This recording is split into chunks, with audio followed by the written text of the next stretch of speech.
부천 시민 여러분, 이거 마이크가 조금 약한 것 같은데? 자, 부천 시민 여러분, 우리 연습 한번 할까요? 지금은 진짜 오른손 한번 들어주세요. 이렇게. 네, 다시. 지금은 진짜 너무 잘하셨습니다. 감사합니다. 네, 우리 부천은 잘 있나요? 잘 있다니 다행입니다. 내란에, 경제난에, 민생고에 많이 어려우실 것 같은데 잘 견디고 계시다니 그나마 다행입니다. 힘드시죠? 그러나 이겨낼 수 있죠? 이겨낼 준비 되셨죠? 할 수 있죠? 확실하게 해버립시다, 여러분.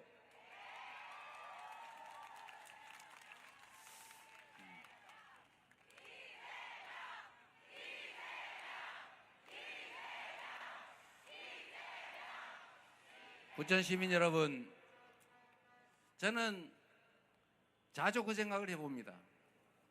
국가가 무엇일까? 뭐라고요? 잘 안 들려요? 이거 볼륨 좀 올려주세요, 최대로. 네, 볼륨을 좀 올려주세요. 네, 아끼지 말고. 네, 국가란 무엇일까? 우리는 왜 김기표, 서영석, 이건태 이런 사람을 국회의원으로 뽑을까? 뭐 하려고 대통령은 뽑을까? 다 우리 지금보다는 더 나은 삶을 살게 해달라고 우리를 대신해서 일할 사람을 뽑아놓은 것 아닙니까? 대통령은 큰 통치자입니까? 왕입니까? 우리의 대리인, 심부름꾼 맞지요? 그런데 가끔씩 이걸 착각하는 사람들이 있어요. 우리나라의 권력 서열을 말하면 제일 높은 사람이 누굴까요? 국민이죠. 바로 여러분이지 않습니까? 이 나라의 주인은 국민, 국가 그 자체가 바로 국민이죠. 국민이 바로 국가입니다. 그런데 이 국민이 뽑은 선출 권력, 이 선출 권력으로부터 다시 권한을 위임받은 위임 권력, 이 선출 권력과 위임 권력들이 높은 의자에 앉아가지고 일을 하다 보니까 내가 높은 사람인가? 이렇게 착각을 하게 됐어요. 높은 사람 맞지요? 높은 사람인 건 맞는데 국민보다 높이 있는 게 아니라 국민의 대리인 일꾼들 중에서 가장 높은 자리가 대통령이죠. 머슴 중에 상머슴. 이게 바로 대통령 아닙니까, 여러분? 그런데 이 상머슴한테 일 잘하라고 지휘권도 맡기고 쟁기도 맡기고 벽시도 맡기고 창고 키도 맡겨놨더니 내가 주인인가?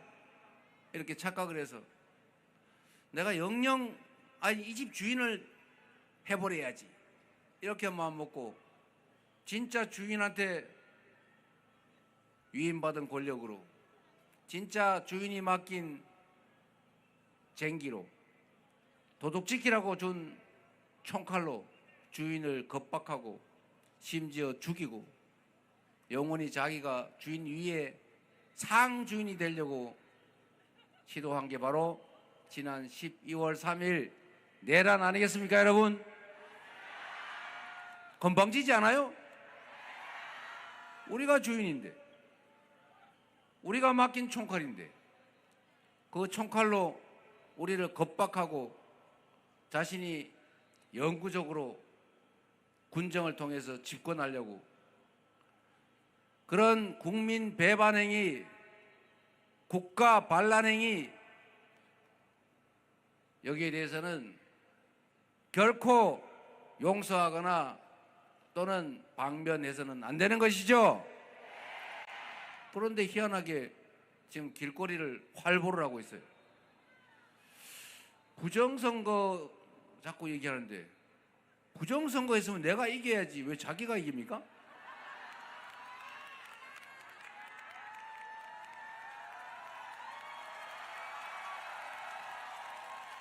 그리고 부정선거 하려면 좀 화끈하게 0.7로 지게 하지 말고 7% 좀 이기게 했어야지. 왜 지게 만들어가지고 이 3년 동안 온 국민을 이렇게 고생을 시킵니까? 이상하지 않습니까? 저는 그들이 왜 그런 소리를 할지 참 궁금해요.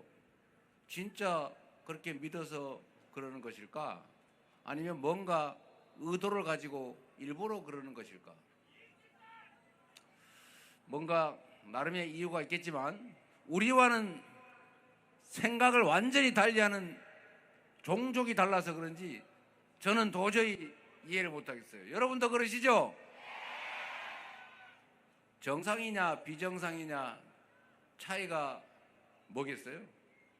많은 사람이 생각하는 상식, 그게 정상 아닙니까?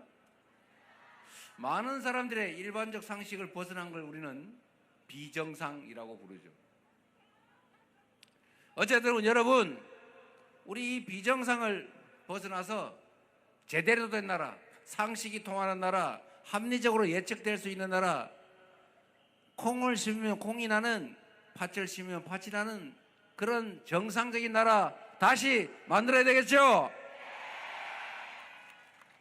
저는 우리 국가 공동체가 해야 될 몇 가지 중요한 과제가 있다고 생각합니다. 그 첫째는 우리 국가 공동체를 지키는 것이에요. 외부의 침략으로부터든 재난으로부터든 전염병 같은 질병으로부터든 하여튼 우리 국가 공동체를 안전하게 지켜내는 안보, 이게 제일 중요하지 않습니까?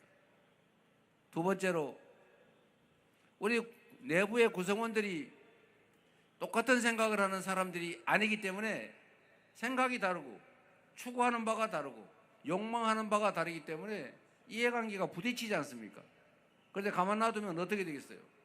힘센 사람들이 지멋대로 하면 이게 정글, 약육강식의 세계가 되지 않습니까?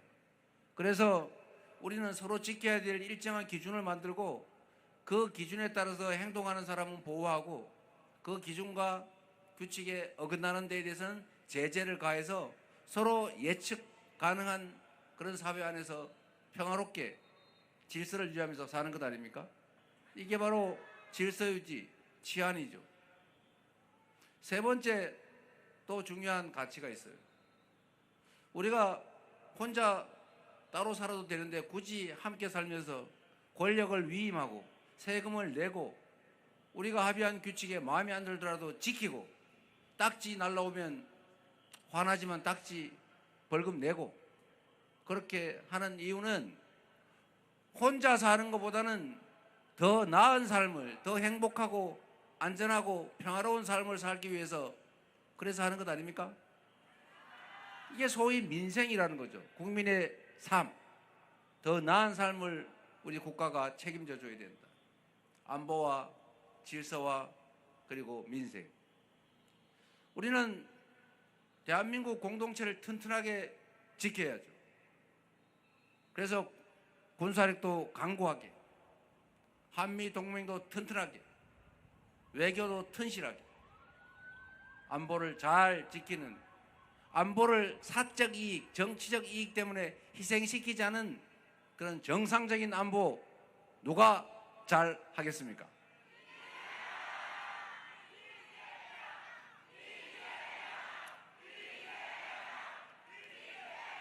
보통 우리는 그런 착각, 억지 소리를 많이 들었어요. 안보는 보수. 여러분 생각해 보십시오. 진짜 보수가 안보 잘하던가요? 안보의 가장 핵심은 그런 거예요. 외부의 침략을 예로 들자면 싸워서 이기는 것은 필요하지만 하책이에요. 싸우는 순간에 엄청나게 많은 손실이 발생합니다. 엄청나게 많은 사람이 죽고 다치고 파괴되죠. 그 다음에 이기면 진 것보다는 낫겠지만 그게 좋은 일입니까? 그래서 이것보다 나은 안보는 싸우지 않고 이기는 거예요. 그래서 싸우지 않고 이기기 위해서 강력한 국방력, 국민들의 단합된 힘을 보여주는 것이죠. 그런데 이것도 별로 그렇게 좋은 방법이 아니에요. 진짜 확실한 안보는 싸울 필요가 없는 상태, 평화를 만드는 것입니다, 여러분.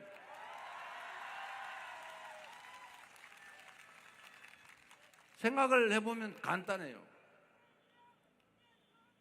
평화, 싸울 필요가 없는, 싸울 걱정이 없는 상태를 만들기 위해서 우리는 많은 노력을 기울여야 합니다. 물론 강력한 억지력이 필요하죠. 무장도 잘해야 되고 국방력 강화해야 되고 군인도 숫자도 적정해야 되고 무기체계도 잘 발굴해야 되고 한미동맹도 잘 발전시켜야죠. 그러나 더 중요한 게 있습니다. 그 위에 대화하고 소통하고 협력하고 공존하면서 서로 공격하지 않고 위협하지 않고 더 같이 함께 살 수 있는 길이 있다면 그 길을 가게 하는 것, 그게 진정한 안보 아닙니까, 여러분? 그런데 보수 정권들이 하는 걸 보십시오. 둘 중에 하나밖에 몰라요. 세상에 음지 있고 양지도 있는 거죠. 긴 게 있어야 짧은 것도 있고, 이 생각하는 사람도 있고 저 생각하는 사람도 있고, 이 파란 풍선 든 사람도 있고 빨간 풍선 든 사람도 있는 거지 않습니까? 강력한 국방력, 군사력 필요하죠. 근데 그것만으로 안 되는데 지금 이 전 정권이 강대강 전략으로 그냥 오로지 힘자랑에 그냥 압박에 이러다 보니까 완전히 한반도가 다시 얼음이 돼가고 있어요. 군사적 긴장 대결이 격화되면서 결국은 주가도 떨어지고 외국인 투자도 원활하지 않고 경제까지 망가지고 전쟁 나지 않을까 불안해졌는데 이게 진짜 제대로 된 좋은 안보가 아니지 않습니까? 그리고 더 문제는 계엄을 할 명분을 만들려고 북한을 자극을 해가지고 약 올려가지고 국지전이라도 해가지고 계엄 명분 만들려고 자꾸 자극을 하고 압박을 하고 그랬던 거 사실 아닙니까?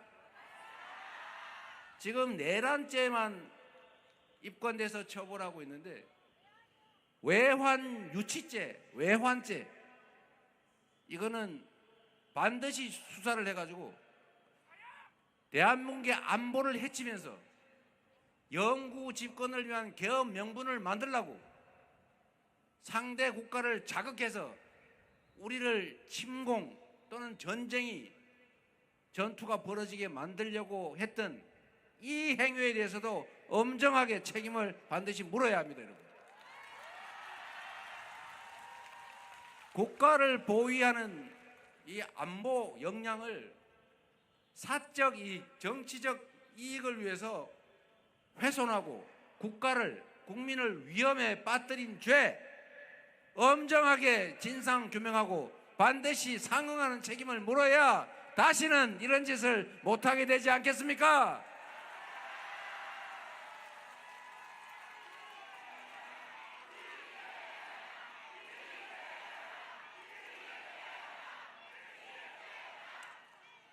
전 세계에서 군사 밀도가 가장 높은 한반도입니다.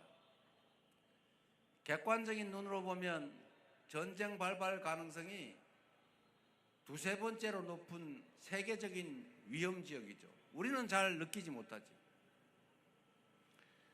방위산업도 발전시키고 군사력도 강화하고 한미동맹도 강화하고 국가 간의 외교 협력도 강화해서 그리고 더 안전할 수 있도록 남북 간의 대화와 소통의 길을 열고 협력과 공존의 길을 찾아나가는 진정한 안보, 우리 더불어민주당 이재명 정부가 확실하게 책임지겠습니다, 여러분.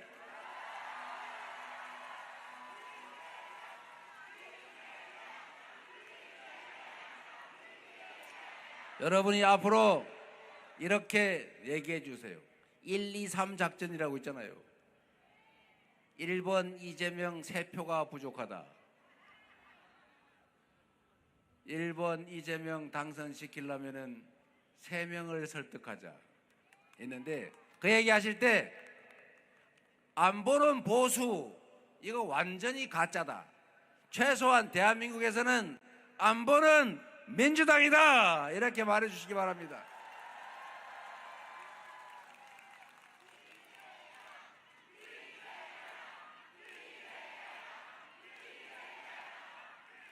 그리고 왜 원래 안보는 보수가 잘하는 게 객관적으로는 맞을 수 있어요. 그런데 대한민국은 예외예요. 왜 그러냐?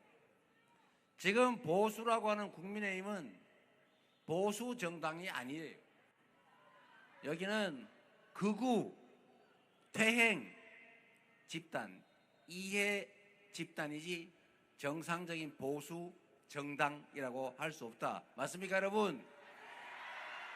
이런 보수 정당도 아닌 집단의 대표인, 이런 외환 유치나 하려고 하던, 안보를 희생시키려고 했던 그 내란 수계를 잘라내지도 못하고 단절하라니까 말도 못하고, 그런 사람이 대한민국 대통령이 되면 안보가 진짜 되겠습니까?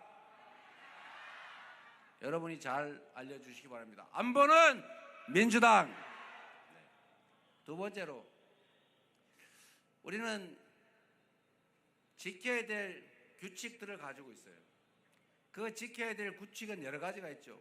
개인적인 약속, 계약, 우리 부천시의 조례, 법 시행령 등등 있습니다. 그 중에 가장 고차원의 높은 규범, 이게 헌법 아닙니까? 이 헌법이라고 하는 우리 온 국민이 동의해서 만든 대한민국 최고 규범이 있는데, 그 헌법이 정하는 국가 질서, 헌법 질서, 헌정 질서라고 하는 것을 깨면 되겠어요? 국민이, 외부가 또는 누가 깨려고 해도 그걸 지키는 최종의 책임자가 바로 대통령 아닙니까? 대통령이 아마 6월 4일 날 첫 선서식을 하는데, 그 첫 선서에서 대통령 당선자가 하는 말이 이겁니다. 나는 국법을 준수하고 국헌을 준수하고. 이게 제일 큰 의무 아니에요.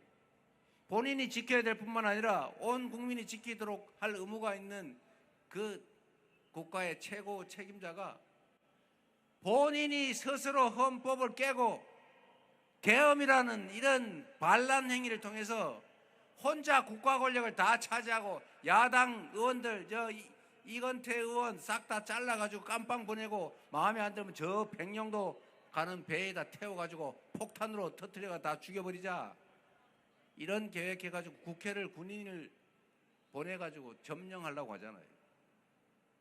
이거 용서할 수 있습니까, 여러분? 절대로 용서해서는 안 될 뿐만 아니라 다시는 이런 거 꿈도 꿀 수 없게 엄정하게 책임을 물어야 우리가 안심하고 살 수 있지 않겠습니까? 그 책임을 묻는 첫 출발이 바로 6월 3일 대한민국 대통령 선거다. 맞습니까, 여러분? 이번 선거는 이재명이냐 김문수냐 국민의힘이냐 민주당이냐 이걸 정하는 선거가 아닙니다.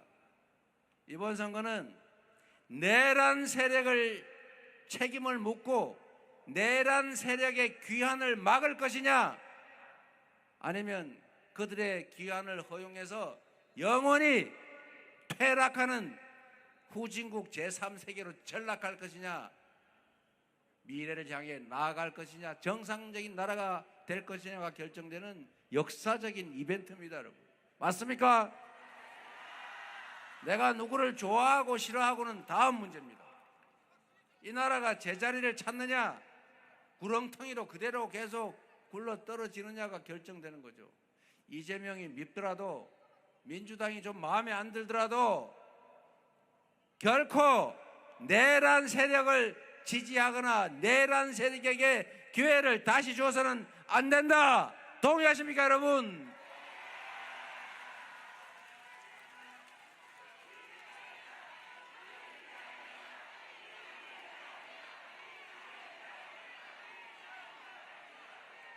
국가의 상머슴 최고 책임자가 스스로 법률을 어길 뿐만 아니라 자신의 불법을 감추기 위해서 국회가 하는 특검법 등등 온갖 법률 다 위헌적으로 거부권 행사하고 검찰, 경찰 동원해서 자기 정적 없는 죄 만들어서 사건 조작해서 감옥 보내려고 하고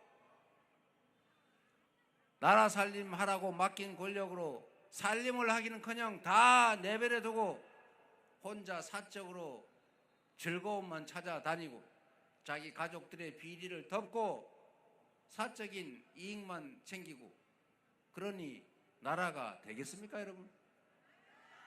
경제가 살 수 있겠어요? 제가 주식시장 가가지고 제가 지금 한 1억 원어치 펀드 구입을 할까 생각 중인데 제가 그 얘기를 할 수 있어요. 민주당이 6월 3일에 당선이 되면 그냥 놔둬도 주가가 올라갈 거다. 왜 그러냐? 주식시장은 아주 예민한 자본주의의 심장 같은 것인데 이 자본주의의 심장은 너무 예민해서 미래가 불확실하거나 예측이 잘 안 되거나 이러면 위축돼요. 그런데 지금 당장은 어려워도 앞으로는 괜찮아질 거라고 예측이 되거나 또는 합리적으로 예측이 가능한 안정적인 정상적인 사회가 되면 다시 좋아집니다. 그런데 지금 주식시장이 어떠냐 한번 보세요. 주식을 좀 중소형주 뭐 안 좋은 좀 부실하거나 우량주 아닌 걸 사놓으면 뭔 주가 조작을 그렇게 해야 된단 말입니까? 맨날 주가 조작을 해요. 이게 올랐다 싶으면 내리고 내렸다 싶으면 누가 올리고 무슨 3S 토건인지 그거는 뭐 1,000원 하다가 갑자기 막 몇 달 만에 5,000원 해버리고 뭐 대통령이 막 우크라이나 왔다 갔다 하니까 갑자기 막 그 주식이 막 올라가고 이게 말이 됩니까? 이게 믿을 수가 있어요? 이 불공정 거래, 주가 조작, 무슨 도이치모터스인지 무슨 그런 거 주가 조작했다고 누구는 처벌받는데 분명히 거기 주가 조작하는데 관여했다고 보이지고 돈도 왕창 벌었다는데 거기는 힘세니까 조사도 안 받고 처벌도 안 받아요. 이거를 전 세계에서 보고 우리 국민들이 보고 야 주식시장 공정하구나 나도 들어가서 이길 수가 있겠네 돈 벌 수 있겠네 라고 생각되겠어요? 야 저기 들어갔다가 완전 망하겠네 뒤통수 맞겠네 이렇게 생각하겠어요? 주식시장이 너무 불투명하고 불공정한 걸 전 세계에다가 광고를 했단 말입니다. 그러니 국장 탈출은 지능순 그러면서 국내에 투자 안 하고 미국 주식시장으로 가버리잖아요. 그리고 우량주라고 사놓으면 옛날에는 주식이 많이 올랐는데 제가 IMF 때 소형 잡주 막 잔뜩 가지고 있다가 완전 망했는데 싹 다 털어먹었죠. 선물 옵션까지 하다가 완전히 하룻밤에 몇 억씩 날리고 막 제 아내가 그때 저 알았으면 아예 가만 안 놔서 이혼당했을지도 모르는데 어제 싹 나를 먹고 그 다음에 제가 우량주 장기 투자라고 하는 교과서대로 해서 저는 복구를 하고 돈도 좀 벌었어요. 그런데 요즘은 우량주 장기 투자도 어려워요. 왜? 아니 분명히 우량주라고 해가지고 길게 보고 사놨는데 튼실한 암소라고 내가 눈으로 보고 샀는데 이 암소가 송아지를 낳는데 송아지 주인이 남이요. 그럼 돼요 안 돼요?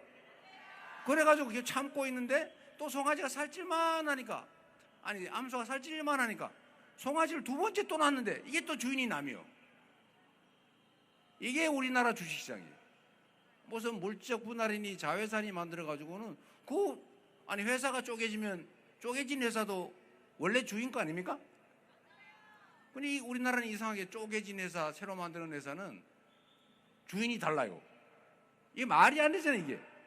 이런 거 못하게 하자는 게 상법 개정인데 이거를 국민의힘에서 자기들이 처음에 하자 그러더니 우리가 진짜 하니까 거부하지 않습니까? 이게 이상하지 않아요? 여하튼 앞으로는 이런 문제가 제가 당선이 되면 거부권 행사 안 하고 상법 개정 곧바로 해버릴 거니까. 그리고 주가 조작하려고 그러면 이제는 뿌린 대로 거두는 세상을 만들 거니까. 콩을 심으면 콩이 나겠지만 대가를 치러야 되겠죠. 폐가 망신을 하게 만들어야 되겠죠. 어떻게 남의 거를 뒤통수를 치고 불법을 자행하면서 빼앗을 생각을 합니까? 그렇게 하면 엄정하게 처벌한다는 원칙을 정하고 저는 한다면 하지요. 알기 때문에 제가 당선되는 순간에 갑자기 주가 조작 같은 의도가 확 줄어들 거예요. 그래서 이것만 해도 주가가 비정상으로 낮아졌기 때문에 상당 정도는 정상이 될 거다. 배당도 권장하고 산업 경제 계획도 대한민국 경제가 앞으로 이 방향으로 갑니다. 이렇게 보여주면 주가가 오르겠죠. 그래서 제가 말을 해도 잘 안 믿으니까 저도 주식을 사는 건 제가 금지되어 있어서 펀드를 하나, 상장지수 펀드 같은 거 하나 구매를 해볼까 생각 중인데 어떨까요? 생각 중입니다. 또 내부자 정보를 이용해서 주식해서 돈 벌었다고 나를 고발하는 사람이 생길 것 같아가지고 제가 고민이에요. 여하튼 제가 드리고 싶은 말씀은 법이 지켜지는, 규칙이 지켜지는 정상적인 사회를 반드시 만들어야 되고 그 첫 출발이 헌법을 어기고 국민을 겁박하고 나라를 망쳐 먹으려고 했던 나라를 망칠 뻔했던 이 비상계엄으로 내란을 일으킨 그들을 반드시 엄정하게 단죄해야 되고 그 출발이 6월 3일인데 그 6월 3일에 여러분이 나서서 그 일을 해 주시겠죠? 자신 있죠?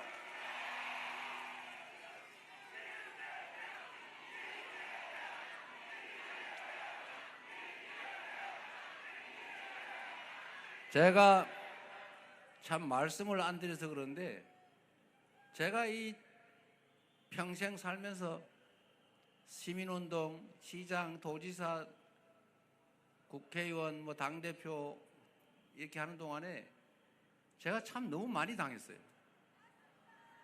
제가 참 많이 당했는데 그 없는 죄 뒤집어 쓰고 참 많이 당하긴 했지만 제가 말을 안 하잖아요.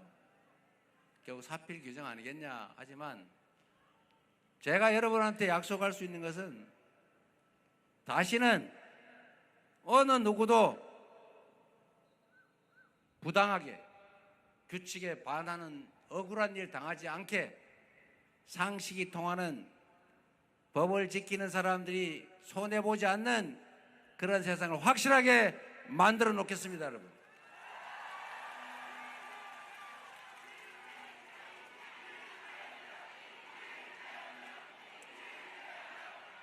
세 번째로 우리가 정부가 해야 될, 정치가 해야 될 일이 국민의 먹고 사는 문제, 민생 문제를 해결하는 거죠.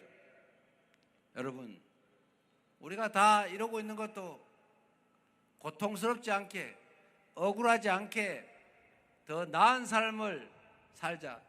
좀 등 따시고 배부르게 우리도 신간 편하게 한번 살아보자. 그런 것 아닙니까, 여러분? 그렇게 만드는 것이 바로 정치가 해야 될 일 맞죠? 그런데 지금은 정부가 국민을 다 버려뒀어요. 자유라는 이름으로 방임을 했어요. 정부와 시장은 서로 의존 협력 관계예요. 내버려 두면 안 돼요. 저는 그런 생각도 합니다. 물가가 오르는데, 아니 이상하게 저기 생산지에서는 가격이 떨어지는데 도시에서는 가격이 올라요. 좀 이상하지 않습니까? 아니 사과값이 오른다고 수입하는 바나나 값은 왜 오릅니까? 이상하게 이게 유통구조들이 왜곡이 되고 있어요. 전에는 정부가 이렇게 눈을 부릅뜨고 있으면 시장이 정부를 두려워하는 건 아니고 존중했어요. 그리고 벗어나면 제재가 있죠. 그런데 지금은 시장은 자유다 방치해놓고 아무도 관심을 안 가지니까 다 자기 팔 자기 흔드는 마음대로가 됐어요. 방치된 상태가 된 겁니다. 저는 시장을 정부가 이렇게 뭐 저렇게 마음대로 뭐 물가를 억누르고 이렇게 하자는 게 아니라 정상적인 흐름이 가능하도록 만들어줘야 된다. 그게 정부의 역할인 것이죠. 저는 이 정부의 역할만 제대로 찾아도 그 국민들이 봤을 때 이상한 생산지의 속값은 떨어지는데 소고기 값이 자꾸 올라요. 왜 이러냐 대체. 예를 든다면 이런 거죠. 시장을 이기는 정부도 없고 정부를 이기는 시장도 없지만 둘은 무관한 관계도 아닌 협력적인 의존적 관계가 있다 이 말입니다. 그래서 정부의 역할이 중요해요. 산업발전도 마찬가지 아닙니까? 이 산업발전이라고 하는 게 그냥 내버려 둔다고 잘 되는 게 아니죠. 오히려 여러분 보십시오. 어제 그 토론도 보셨을 텐데 전 세계가 기후위기 때문에 이제는 재생에너지로 전환해서 재생에너지만으로 생산하지 않으면 물건을 팔 수가 없어요. 아리백이 불가능하다 이런 소리 하는 후보 있던데 불가능하기 뭐가 불가능합니까? 남들은 다 하는데 우리가 못하면 우리는 탈락하는 거예요. 우리 못하는데 어쩔래가 아닙니다. 배째라 안 돼요. 그러면 진짜 배가 째져요. 세계 표준으로 재생에너지만으로 생산한 것만 산다. 이렇게 아리백을 표준으로 삼아서 난 그 물건 외에는 안 산다는데 글로벌 기업들이 안 산다는데 우리는 재생에너지 부족해 어쩔래 아리백 못해 그러면 그래 불쌍하니까 해줄게 그렇게 됩니까? 알았어 그러면 안 사 이러면 끝이죠. 이러면 나라가 망하는 거예요. 정치란 어쩔 수 없다 논평하는 이 문제 있다 지적하는 이런 비평으로 끝나는 게 아니고 방법이 없으면 방법을 만들어내고 길이 없으면 길을 만들어내는 희망이 없으면 희망을 만들어내는 게 바로 정치가 하는 일 아닙니까?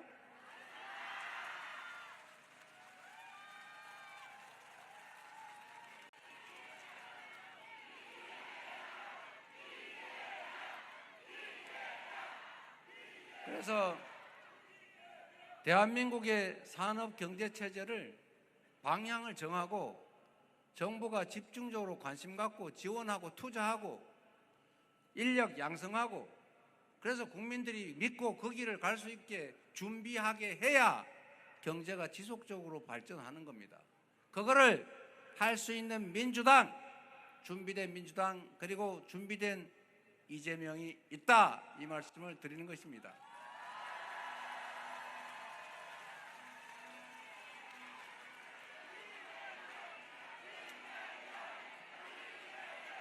제가 여러분들한테 드리는 말씀으로는 첫째, 대한민국 국민들은 손재주가 좋아요. 머리도 좋고 성실하고 근면하죠. 그래서 전 세계에 없는 근대화, 산업화와 민주화를 동시에 이뤄냈지 않습니까? 우리 다 여러분 위대한 국민들 때문이죠. 대한민국 국민들은 엄청난 저력을 갖고 있습니다. 금모으기로 IMF를 이겨냈죠. 다른 나라 국민들은 IMF 이런 거 오면은 금 사 모아요. 혼자 살겠다고. 그러나 우리 국민들은 집에 있는 돌반지, 금비녀 다 내놨잖아요. 박근혜 국정농단 때 수백만이, 100만이 넘는 사람들이 동시에 집회를 하지만 다른 나라는 몇만 명만 모여도 막 가게에 불 지르고 막 약탈하고 사람 때리고 이렇게 되지만 우리나라는 쓰레기 한 장 안 남기고 폭행당한 사람 한 명도 없고 유리창 한 장 안 깨지고 현실의 권력자들을 권좌에서 끌어내리는 위대한 평화혁명을 해내는 그런 위대한 국민 아닙니까? 바로 여러분 아닙니까? 그리고 이번 빛의 혁명의 과정에서도 이 내란을 이겨내는 근원적인 힘은 바로 우리 여러분 국민들에게서 나왔다. 여러분이 바로 그 역사, 그 빛의 혁명의 주인이다. 맞습니까, 여러분? 그래서 이 위대한 국민들의 역량으로 국가가 방향을 정하면 거기에 맞춰서 준비하고 노력하고 길을 가겠죠. 그래야 다시 나라가 살아날 수 있어요. 지금 내란 때문에 또 3년간의 이 후퇴기 때문에 너무나 많은 것들이 망가졌습니다. 민주주의도, 외교도, 안보도, 국제적인 대한민국의 품격도 다 망가졌어요. 이제 그걸 회복시켜야 되고, 이제 회복을 넘어서 다시 성장의 길을 가야죠. 오히려 이게 기회일 수 있습니다, 여러분. 이제 변화를 우리 국민들이 받아들일 마음의 준비가 됐잖아요. 약간 힘들더라도 필요한 길을 찾아서 갈 준비가 되어 있습니다. 위기가 곧 기회인 거죠. 정부만 정신을 차리고 방향을 정해줘야 되는데 그 방향으로 저는 이 말씀을 드리는 것입니다. 첨단 기술 산업을 집중적으로 키워야 돼요. 우리가 AI, 인공지능 개발에는 늦었지만 우리는 응용 기술이 뛰어나요. 이 인공지능을 활용한 산업 전환들을 신속하게 해내야 됩니다. 첨단 기술 산업들을 육성하고 인력을 양성하고 지원하고 기업에 돈이 부족하면 국민 펀드를 모아서 국가 펀드를 만들어서 함께 투자하고 성공하면 그 몫을 함께 나누는 이 길로 가야 된다. 두 번째는 아까 말씀드렸던 대로 이제 기후위기 때문에 재생에너지로 전환해야 돼요. 재생에너지, 에너지원 많잖아요. 햇빛, 바람, 파도, 온갖 것들이 있어요. 이제는 화석연료 수입에 우리가 연간 200조 원 가까이 지출하는데 이걸 수입 대체할 수 있지 않습니까? 그리고 화석연료로 생산하면 이제는 물건 안 사준다니까요. 유럽에 수출하려면 국경세, 탄소 국경세를 내야 돼요. 내년부터 내야 됩니다. 수출이 안 돼요. 신속하게 전환하면 그 자체가 거대한 산업이고 재생에너지를 생산하는 바람농사 짓는 사람, 햇빛농사 짓는 사람들은 먹고 살 길이 새롭게 생긴다. 지방도 농어촌도 살 길이 생기는 거죠. 전력망을 조밀할까 해서 누구나 태양, 바람으로 돈을 벌 수 있는 다시 제2의 농사혁명이 재생에너지 혁명이 가능하죠. 그 길을 국가가 열어줘야 되지 않습니까? 그게 우리가 지금 해야 될 일입니다. 세 번째 또 중요한 게 있는데 이 부천이 좀 관계가 있어요. 부천은 문화의 도시 맞죠? 만화, 애니메이션, 영화 또 창작자들이 많죠. 대한민국이 또 가진 장점 중에 하나가 문화적 감성이 매우 높다는 것입니다. 여러분 전 세계의 카툰이라 그러죠. 카툰. 이 만화 이게 전 세계를 대한민국이 거의 다 차지했다고 해요. 그리고 이번에 폭삭 소가수다 그거 보고 저도 많이 울었는데 눈물에 진물 날 정도로 울었는데 밤새도록 보는 바람에. 근데 그게 우리만 보는 게 아니라 전 세계인들이 보고 공감하지 않습니까? 우리의 문화적 감성 수준이 높은 거예요. 전 세계인들이 한국 노래를 흥얼거리고 한국 드라마, 영화를 보고 그러니까 한국어를 배우고 한국 음식을 먹고 한국을 가보고 싶어요. 엄청난 자산입니다. 그래서 여러분 이 문화산업을 키워야 돼요. 앞으로는 길게 봤을 때 이 문화산업이 아주 유망산업입니다. 돈 드는 것도 또 무슨 원료가 엄청 드는 것도 아니죠. 우리의 이 뛰어난 감성, 창의력, 그다음에 집중력 이런 것들이 큰 자산이 된다. 그래서 문화산업을 집중적으로 육성을 하면 우리 부천도 또 다른 길이 생길 것이다. 이 말씀을 드립니다.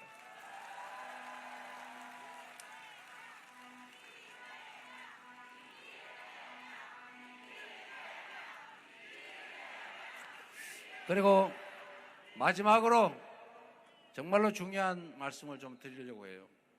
이건 내용에 관한 거고, 그럼 구체적으로 현실에서는 어떻게 할 거냐? 통합이라고 하는 게 정말로 중요한 가치입니다, 여러분. 제가 누구 듣기 좋으라고 하는 소리가 아니고, 우리는 너무 갈등이 심하고 대립 증오가 나라를 망치고 있어요. 여러분 어제 토론도 보시면 토론이 원래 우리가 배운 바로는 나는 이렇게 생각해, 너는 그렇게 생각하는구나, 내가 더 나아, 이런 점에서 당신의 말도 일부는 일리가 있어, 아 요거는 같으니까 됐고 요건 우리가 다른 점인데 이건 이렇게 조정해 봅시다. 이게 토론이죠. 그런데 지금은 토론도 그렇지만 정치 자체가 서로 죽이려고 해요. 제거해 버리려고 해요. 아예 야당을 없애버리자. 그러니까 내 혼자 독탕을 하겠다. 이게 계엄 아닙니까? 이런 극단적인 배제, 혐오, 증오, 대결, 이걸 우리가 넘어서야 합니다. 우리 국민들이 무슨 죄가 있습니까? 우리 정치하는 사람들이야 그렇게 싸운다 쳐도 그냥 정치에서 싸우다 말아야지. 그걸 왜 국민들까지 전염을 시켜가지고 강요해가지고 국민들끼리 편을 갈라 감정을 갖고 혐오하고 증오하고 싸우게 합니까? 그래서 국민들끼리 서로 대자보 뭡니까 그 포스터, 선거 포스터 막 구멍에다 막 눈에다 찍고 말이에요. 심지어 죽이려고 그러고. 이게 정치가 그렇게 만든 것 아닙니까? 정치도 그렇습니다, 여러분. 정치인들이 입장이 다르다고 해서 왜 감정을 갖고 싸웁니까? 저는 이해가 안 돼요. 저는 국민의힘이 어떤 정치적 주장을 하면 저는 정치의 입장이 다르니까 서로 다툴 수 있지요. 그렇다고 미워할 거 있습니까? 그게 무슨 제 개인적인 이해관계가 있습니까? 제 입장에서는 그래요. 공사가 구별된 제 입장에서는 예를 들면 상법 개정을 하려고 했는데 안 됐어요. 그럼 안 되면 안 된 거지. 최선을 다해서 안 되면 어떻게 해요? 또 노력하겠지만. 그런데 제가 여의도에 가보니까 이 사람들이 진짜 싸우고 있어요. 진짜 감정을 가지고 있어요. 대화를 안 해요. 내가 전화를 해도 전화도 안 받아요. 어린아이들도 아니고. 왜 그러냐? 공적인 문제가 사적인 이해관계와 연결되어 있기 때문에 그런 것입니다, 여러분. 공사구별을 못하기 때문이죠. 그걸 여러분들이 국민들이 가려봐 주시면 좋겠습니다. 정치인들 싸우지 말라고 할 게 아니고 싸울 때는 왜 싸우나를 봐주세요. 좋은 의도를 가지고 국민을 위해서 일하는 사람과 사적인 욕망 때문에 국민을 위하는 척하면서 사익을 추구하다가 부딪히면 싸움이 날 때 싸우지 말라고 일반적으로 둘 다 나빠 이래버리면 선량한 의도를 가진 그런 쪽이 피해를 보잖아요. 결론은 우리 국민이 피해를 보지 않습니까? 충직한 일꾼과 사악한 일꾼이 싸우면 사악한 일꾼을 가려내서 제재하고 충직한 일꾼에게 상을 줘야 그 일꾼들이 주인을 위해서 일하고 그래야 주인 살림 좋아지는 거 아닙니까? 그래서 여러분 최소한 우리 더불어민주당 그리고 이재명은 사적 이익 때문에 공적인 이익을 훼손하지는 않습니다. 그리고 차이 때문에 입장이 다르다는 이유로 그들을 제거하거나 증오하거나 배제하지 않을 것입니다. 존재를 인정하고 작은 차이를 넘어서서 국민의 더 나은 삶, 이 나라의 더 밝은 미래를 위해서 설득하고 포용하고 끝까지 안 되면 부여받은 권한을 행사하겠지만 그 전까지는 대화하고 소통해서 최대한 함께 가도록 포용하고 통합하는 길을 가겠습니다. 이거는 제가 착해서 인심을 쓰는 게 아니라 성과를 내야 인정받을 것이고, 그래야 다시 민주당의 권한을, 기회를 줄 것이기 때문에 성과를 내야 합니다. 국민이 체감할 수 있도록 세상을 더 낫게 바꾸지 않으면 여러분들 또 다른 선택하시지 않겠어요? 그래서 우리는 성과를 내고 다시 선택받기 위해서 결국은 미워하기보다는 끌어안고, 차이 때문에 배제하기보다는 공통점을 찾아서 함께하는 길을 찾아야 됩니다. 그래야 결과를 만들어내고 성과가 쌓여서 다시 인정받기 때문에, 그런 우리 민주당 그리고 저 자신을 위한 일이기 때문에 고마워하실 필요는 없습니다.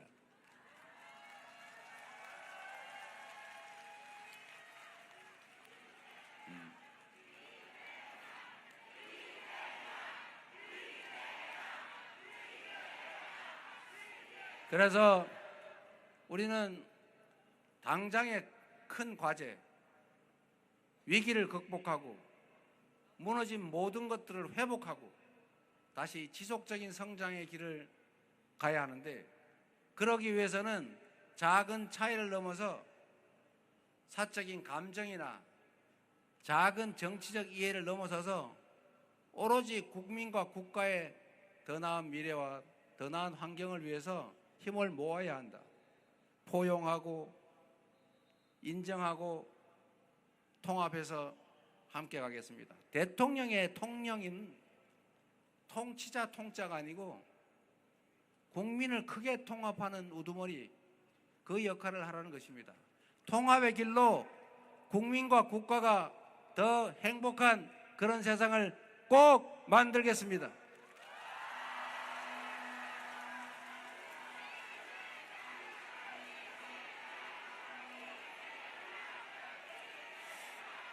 그리고 이 역사의 주인은 바로 여러분이십니다.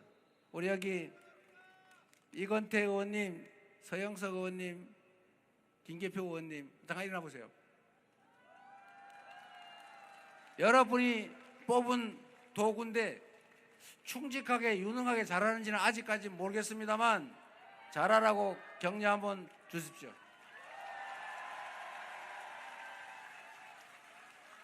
그리고 6월 3일에는 대한민국 대표 일꾼으로 준비되고 충직한, 그리고 검증된 이재명을 선택해서 새로운 길로 한번 나아가 주시기 바랍니다.